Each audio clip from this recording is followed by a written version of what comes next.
and the events. This is very much a course that revolves around ideas. We want to understand the fundamental vocabulary, the chronology, and the geography. Specifically, when we talk about vocabulary, we want to talk about theological language, and especially we're going to be talking about a branch of theology that's called ecclesiology. It comes from the Greek word ekklesia, which means assembly, and that's the first kind of word for the church. You know the word ecclesiastical or ecclesial. Those are adjectives that come from it.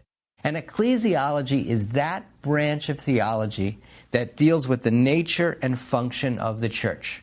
Definition: what is the church? Function: how does the church operate?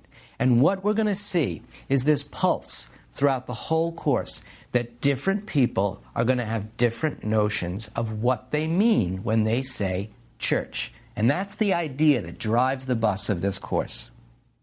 We want to have a broader perspective. The Reformations is really a family conflict beyond just religion. There are socioeconomic elements, as we said before, political, gender elements. And we want to understand the influence that Reformation Europe had and continues to have on world history, especially as we live in this new global perspective, and we want to provide a roadmap for future study so that maybe after you do this course with me, you may then read a biography of Martin Luther or read a history of the Council of Trent with a broader perspective.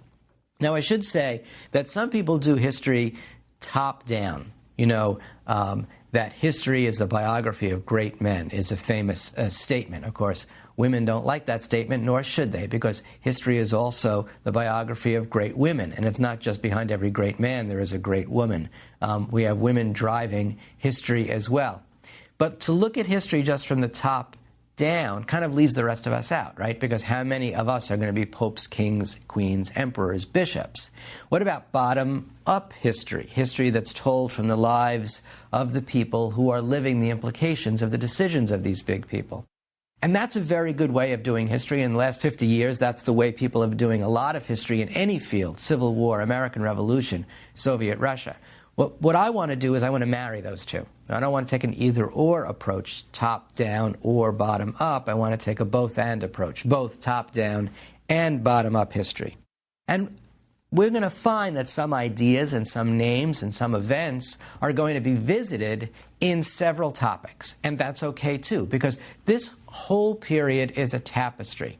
It's very hard to do the old cause, course, consequence way of doing history. This leads to that, and clean comes out of that, a consequence. No, this is a tapestry with a warp and a woof, and sometimes it's very hard to figure out the chicken and the egg.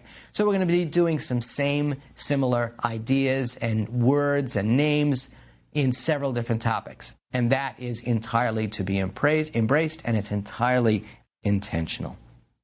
Now, some critical first principles. You'll notice that this course is entitled The Reformations, plural. That is absolutely intended. And because titles capitalize their first letters in our English usage, the word Reformations is capitalized. But I don't want you to think of it that way. I want you to think of it as the Reformations, lowercase r and an S at the end. And that immediately takes us away from this caricature of the Reformation. It happens on a particular day, October 31st, 1517, when Martin Luther posts the 95 Theses. Nobody saw it coming. It happens that day. Everything is changed afterwards. Absolutely untrue. So by looking at that lowercase r and that plural, we begin to understand that there are multiple reformations, successful and failed, within Roman Catholicism and within Protestantism. Now, it is true that before 1517, you don't really have to say Roman Catholic. Now, yes, let's remember that this course takes place in Europe, a Western, Latin form of Christianity that is the heir of the Roman Empire. There is, of course, the Greek or Orthodox East. Byzantium is its center. Modern-day Istanbul, ancient and medieval Constantinople. We're going to be looking at that Latin Western